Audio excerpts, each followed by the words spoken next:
Welcome to this edition of Inside the Cave. This episode is an interview with Tony Valentino, member and co-founder of the legendary rock and roll band, the Standells.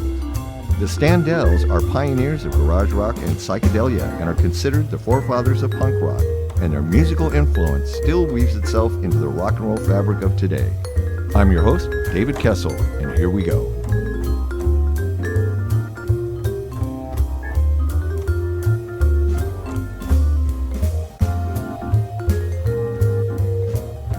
Well, welcome to this edition of Inside the Cave. I'm David Kessel, and I have Tony Valentino in the studio today. And let me read this, Tony, from the internet. Tony Valentino and Larry Tamblyn formed the Standells in 1962. Why don't you tell us about that from the beginning? From the beginning, all right. Good morning. Hey, David. Babe, how are you? Good to see you, babe. Yeah. That was great meeting you the other day. But anyway, the Standells, the birth of the Standells, I was working at Vandy Camps in this bakery, and I met this guy named Jody Rich, and we formed a band called the Starlighters with Laney Duncan lead singing. So then, this was late 61, early 62, I met Jody, so we formed the band.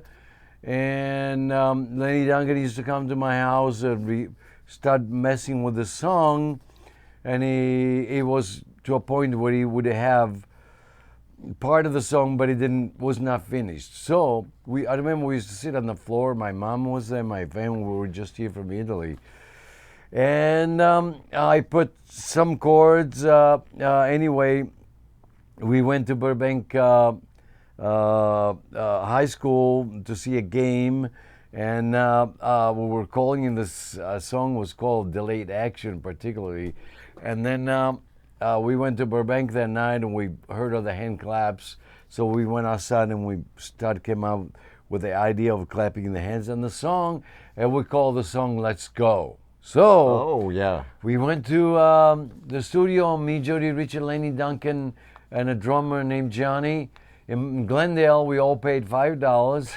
$5 each. We recorded a song called Let's Go. We did the hand claps and everything. And then in the middle of the night, Laney Duncan had disappeared with a demo.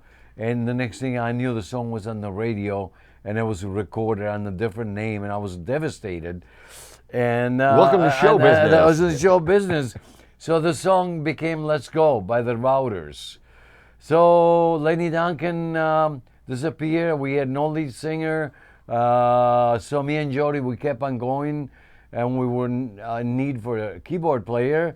We met Larry Tamblyn, and so Larry Tamblyn, we got together, and that's how the Standells was born. We're trying to get some gigs to do some work, and this agent, McConkey agent in Hollywood, he started to book us. We had no name. And he goes, you guys need to come up with a name really quick, with a new name. You can use the Starlighters. So we're standing at the corner of Yucca in Hollywood, the corner of the agent office. And we had to come up with the names, and we're standing around. So we came up with, somebody said we're all coming out with different names. Somebody, either myself or somebody else, said Standells. But then somebody said, no, you can't use the Standells because there's a Standell amplifier. So, but we went with the Standells, and the guy booked us in Hawaii. And Didn't anybody think about getting free equipment from Standell by being the Standells? Not in those days. Anyway, at a point we got fears that we would get sued. So when we came back from Hawaii, we changed the name with two L's. We added one L on the spelling of the Standells. That's how the Standells was born, just like that. So we went to Hawaii, and we were all really young kids, and we stayed there 6 months. We were there for 3 weeks, 4 weeks or so. What, were you booked there? Is that we were booked there, the Oasis Club, and then Jody Rich became like a sergeant. He was in the Army, and he was really, really strict, and he would make me and Larry spit shine the shoes, and we couldn't go out. We had to rehearse. And so he got to us after a while. when we came back, me and Larry decided to keep going, and we found two more guys, which was Gary Leeds, the drummer, and Gary Lane, bass player. Now, Gary Leeds went on to be in the Walker Brothers. Gary Leeds, exactly. We were at PJs at the time, and he came up to me and he says, "Tony, you want to go to England?" I go, "Wait a minute, I just got here from Europe. I don't really want to go back to Europe." He says, "Yeah, come on, we're going to form a band, we're going to record." I go, "Yeah, but we're playing at PJs. This is a great gig. It's Hollywood, baby. Hollywood, all the playmates, all the movie stars coming in. Sunset Strip stuff. Sunset Strip stuff, yeah. But first we played at this club called the Peppermint West, which was the place to play at those days. All the movie stars would come in. And the way we got the gig is me and Larry would go stand in front of the door and bug the owner to book us until he says, "Okay, guys, I'll give you guys a job." So we got a job at the Peppermint West. From there, we met our manager, Bert Jacobs, and then he signed us and he booked us at PJs because Trini Lopez had just left to go to Vegas. And that's history. So we started playing at PJs.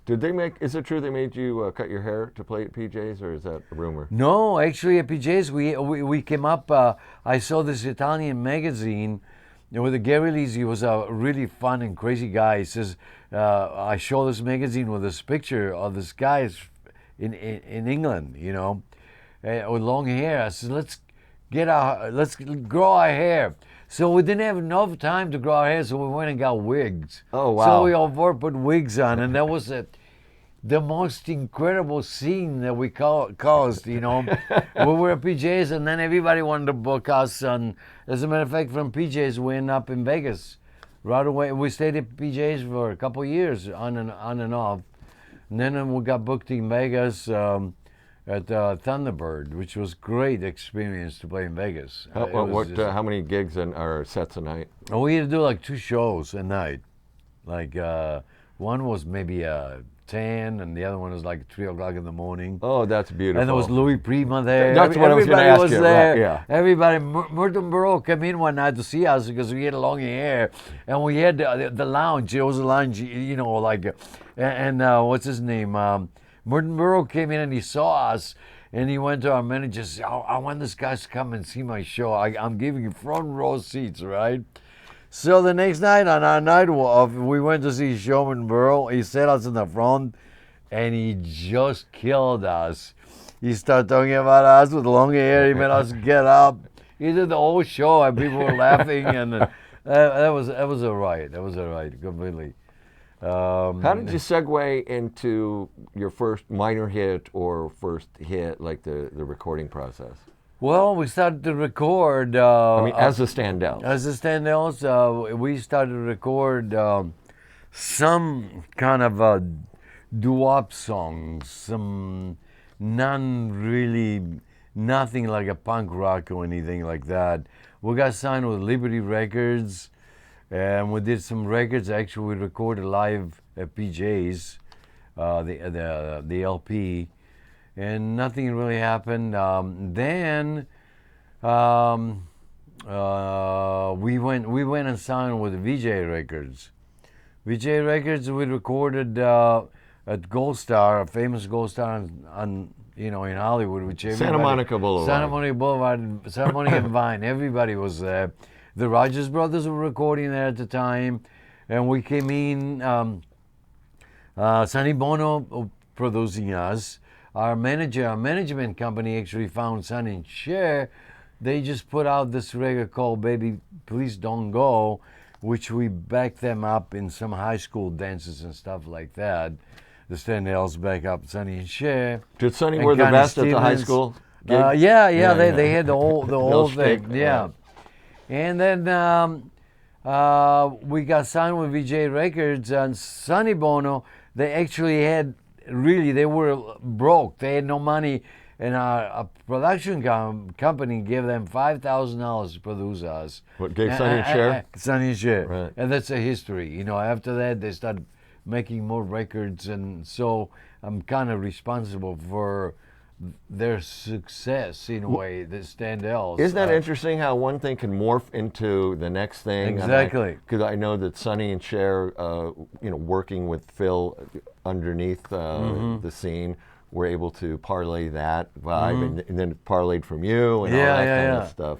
And Sonny was very, he did everything to the book like Phil Spector. I mean, he had us, when we went to Gold Star to record, we recorded Big Boss Man, and we had Carol Kay on bass, Glenn Campbell on guitar, and myself.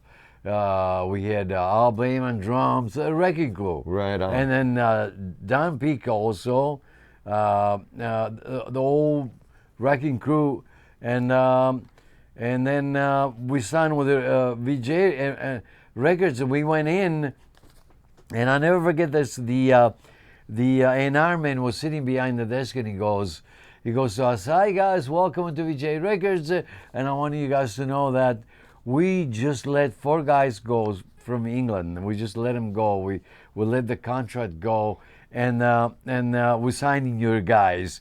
And I go, who are these 4 guys? He goes, "Some guys called the Beatles." So that was really incredible. They let the Beatles go and signed the Standells. And they had at the time was "I Want to Hold Your Hand," the Wow.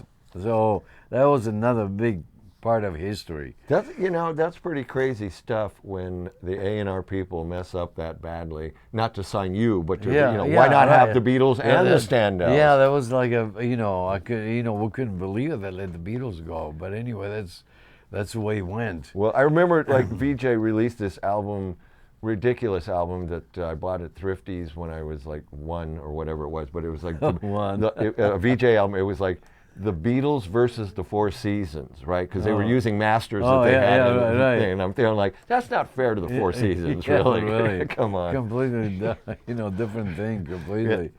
But then the hippie movement started to come in, the long hair, and so then from there, we started. We got out of VJ Records, and we signed with Capitol Records, which is Tower Records. Subsidiary. And we recorded a bunch of songs, including Dirty Water. And we recorded Dirty Water with Armstein. He was a genius, this guy, Armstein. Yeah, oh absolutely. My God. And we recorded Dirty Water on top of his garage. That's why we call it garage rock bands. Actually, we used to record we used to use in my garage all the time in Hollywood, the Standells, when we first formed. We recorded Dirty Water, and it was just a song that our producer Ed Cobb brought to us. It was like 3-chord change, and it really didn't make any sense. The only thing that kind of made sense was the lyrics. So he says, "Tony, go home. I'll see if we come up with something." So I went home and came back and came up with that famous riff that I made in the front of Dirty Water. My famous riff, $1 Million riff. It's a heavy riff, man. Yeah, that just brings it right on home, man. That did it. And Dick Dodd, he made up all the lyrics. "I want to tell you all about my town. Let me tell you about Boston." He came up with all those lyrics. And so they told us, they put the Dirty Water in the drawer, and we went to Seattle to play in this club. And so they released Dirty Water, and it started becoming like crazy. All over in Florida, the station just put it on, and it went like #1 within like days. At the time we were in Seattle, so we got stuck there. And then we recorded Good Guys Don't Wear White in Seattle because we couldn't leave. The club wouldn't let us leave. So, and that's history. Then from there, we had to finish our club gig, and then we went on tour. After that, we went. This guy, we were at PJ's, back to PJ's, and this guy booked us to Central America, which was incredible. We almost got killed. It was like completely we couldn't believe there were people with machine guns, and we were ready to come back, and they let us get off the airplane with the machine guns and thought it was going to shut right there at the airport. It was because they formed like a union. We didn't pay the union $300 or something like that. That.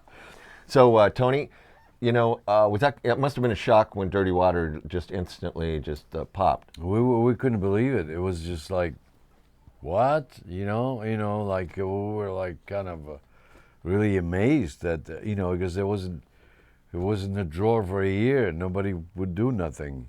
That is so strange and, about the business, how that can happen. Yeah, exactly. And I guess you guys were punk rock too. I mean, you guys were. That's what people tell me. I get a lot of emails and phone calls and from fans that I'm responsible for starting like the punk rock kind of because Dirty Water riff and on Ride and Sunset Strip riff, another big riff that I did, that I wrote.